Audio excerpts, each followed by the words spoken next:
안녕하십니까. 구TV 뉴스입니다. 오늘의 주요 뉴스입니다. 한기총을 비롯한 교계단체들이 국가안보를 위한 국민대회를 개최합니다. 강제 집행으로 예배당이 철거된 3.1교회 하태영 목사를 만났습니다. 지역사회를 위해 헌신하며 지역 주민과 더불어 살아가는 목동제일교회 사역을 소개합니다. 첫 소식입니다. 한국기독교 총연합회를 포함한 교계 연합단체가 오는 24일 오후 3시 서울시청 앞 광장에서 국가안보와 북핵 폐기를 위한 국민기도회 및 국민대회를 개최하겠다고 밝혔습니다.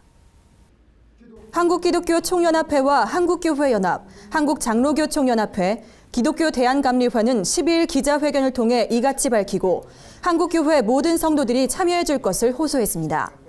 한기총 이영훈 대표 회장은 나라가 위기에 처했을 때 기독교인이 해야 할 일은 합심해서 기도하는 것이라며 북한의 핵실험으로 국가안보가 위협받는 상황에서 국민대회를 통해 담대함으로 나아가야 한다고 강조했습니다.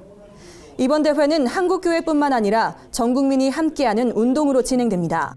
특히 교계단체를 비롯해 재향군인회, 성우회, 경우회 등 일반 사회단체도 참여합니다. 기독교 대한감리회 전용재 감독회장은 한국교회에 관심 없이는 이번 국민대회가 진행될 수 없다며 수도권과 지방도시 등 각 지역에서 동시에 열릴 수 있도록 협조해달라고 말했습니다. 재개발 사업 시행 과정에서 강제 철거된 3.1교회 문제에 소속 교단이 발벗고 나섰습니다. 자세한 소식 김준수 기자가 보도합니다. 3.1교회는 교회 이전 문제를 두고 재개발 조합과 협상을 진행하던 중 지난 11월 갑작스럽게 강제 집행을 당했습니다. 그로 인해 하태영 담임 목사와 성도들은 40년을 함께한 예배당에서 쫓겨나 거리에 나앉게 됐습니다. 한 현장을 목격을 했는데 이제 참담했죠. 제가 평소에 들고 다니는 게 성경 하나였는데 그건 제가 이제 가지고 다니기 때문에 그거 하나 건졌어요.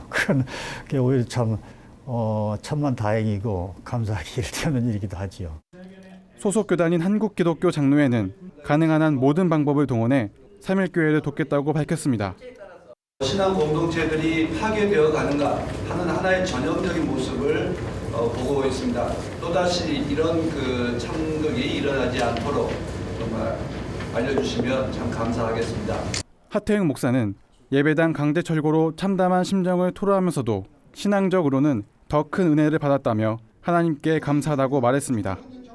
성소 침탈을 당했을 때 저뿐만 아니라 우리 교인들 모두가 다 큰 충격을 받았고 참 막막하게 이를 데 없었어요. 물리적으로는 우리가 큰 충격을 받았지만 신앙적으로는 더 큰 은혜를 받았다 이렇게 생각도 합니다. 길거리에서 예배를 드렸던 3.1교회는 조만간 조합이 마련해준 임시처소에서 예배를 드릴 예정입니다. 3.1교회 성도들은 조합과 시공사가 끝까지 책임 있는 자세로 나서줄 것을 촉구했습니다. 구TV 뉴스 김준수입니다. 기아성 여의도 순복음총회가 새해 첫 예배를 드리고 북한 핵개발 위협을 규탄하는 기도회를 가졌습니다. 이날 신년 할애 예배는 교단이 새해 들어 첫 번째 가진 모임으로 교단 소속 목회자와 성도들이 하나님께 감사하며 기도하는 자리였습니다. 이영훈 총회장은 설교를 통해 모든 교회가 영적으로 깨어 믿음을 굳건히 하고 기도와 말씀으로 무장해야 한다고 강조했습니다. 계속된 예배에서 참석자들은 한반도 평화와 안정을 위해 국민 통합과 경제 발전을 위해 한국교회 연합과 일치를 위해 뜨겁게 기도했습니다. 특히 북한 핵도발로 긴장에 놓인 남북이 화해와 연합으로 평화적인 통일을 이뤄나갈 수 있기를 염원했습니다. 한편 교단은 지난해부터 각 교회 예산 1%를 통일기금으로 적립하는 캠페인을 진행하고 있습니다. 올해는 통일나눔펀드와 탈북민 특수목회 교육으로 통일운동을 더욱 폭넓게 실시할 계획입니다. 교회를 건강하게 세워가기 위해서는 교회가 속한 지역사회와 더불어 살아가는 것이 중요한데요. 이를 실천하는 교회가 있습니다. 지역 필요에 민감하게 반응하며 헌신하는 서울 양천구 목동제일교회를 김재현 기자가 소개합니다. 양천 장애인종합복지관은 양천구 유일의 장애인 복지관입니다. 이곳은 양천구 18,000장애인의 생활과 재활, 취업을 돕는 곳입니다.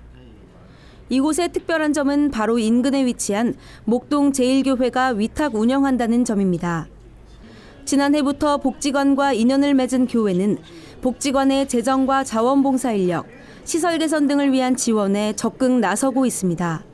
명절, 또 다양한 놀이, 체험, 그리고 방문 뭐 이런 다양한 걸 통해서 장애인분들의 생활 속에 우리 성도님들이 찾아뵙고 우리 교회가 또 찾아뵙고 이러면 이 밖에도 목동제일교회는 지역사회에 봉사한다는 목회 비전 아래 교회가 속한 양천구 지역을 위한 헌신을 아끼지 않고 있습니다.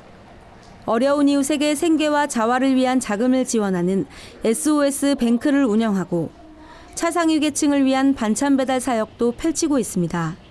지역사회랑 같이 가는 것이 교회의 존재 이유라. 그것은 선한 영향력이다 생각하거든요. 목적은 하나입니다. 예수 그리스도를 전하는 것입니다. 교회 사역 가운데 또 한 가지 주목할 만한 것은 영아와 유아들을 위한 아기학교입니다. 비교적 교육 인프라가 풍족한 양천구 지역에 교회가 채울 수 있는 부분을 고민한 끝에 전개하는 사역입니다.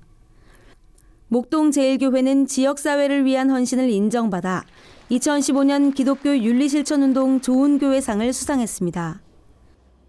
교회가 속한 지역을 위해 헌신하는 것, 교회 존재의 진정한 의미를 실천하는 모습일 것입니다. 구티비 뉴스 김정현입니다. 간추린 뉴스입니다. 동성애를 옹호하는 목회자를 상대로 정직이나 면직, 출교 처분 등 징계를 내릴 수 있도록 한 감리교 장정 개정안이 논란이 되고 있습니다. 장정개정위원장 김충식 목사는 논란에도 불구하고 동성애가 비성서적이기 때문에 개정안을 만들었다고 밝혔습니다. 한국기독교교회협의회는 북한 핵실험으로 한반도의 군사적 긴장감이 고조되는 상황을 우려했습니다. 교회협은 한반도 평화체제 수립을 위한 평화조약 체결과 민간 교류 확대를 요구했습니다. 벤 카슨 미 대선 후보가 무슬림 대통령 후보를 반대한다는 입장을 분명히 했습니다. 카슨 후보는 지도자들이 옳은 것을 행하고 말할 책임이 있다며 이슬람법이 미국의 헌법과 양립할 수 없다고 못 박았습니다. 한국기독교 공공정책협의회가 오는 18일 제1차 정책위원 모임을 갖습니다. 협의회는 20대 총선을 앞두고 사회 주요 현안에 대한 기독교 가치의 공공정책을 다듬어 여야 정당에 제안할 예정이라고 밝혔습니다. 구티비 뉴스는 인터넷 신문 뉴스 미션을 통해서도 보실 수 있습니다. 이상으로 뉴스를 마칩니다. 시청해주셔서 감사합니다.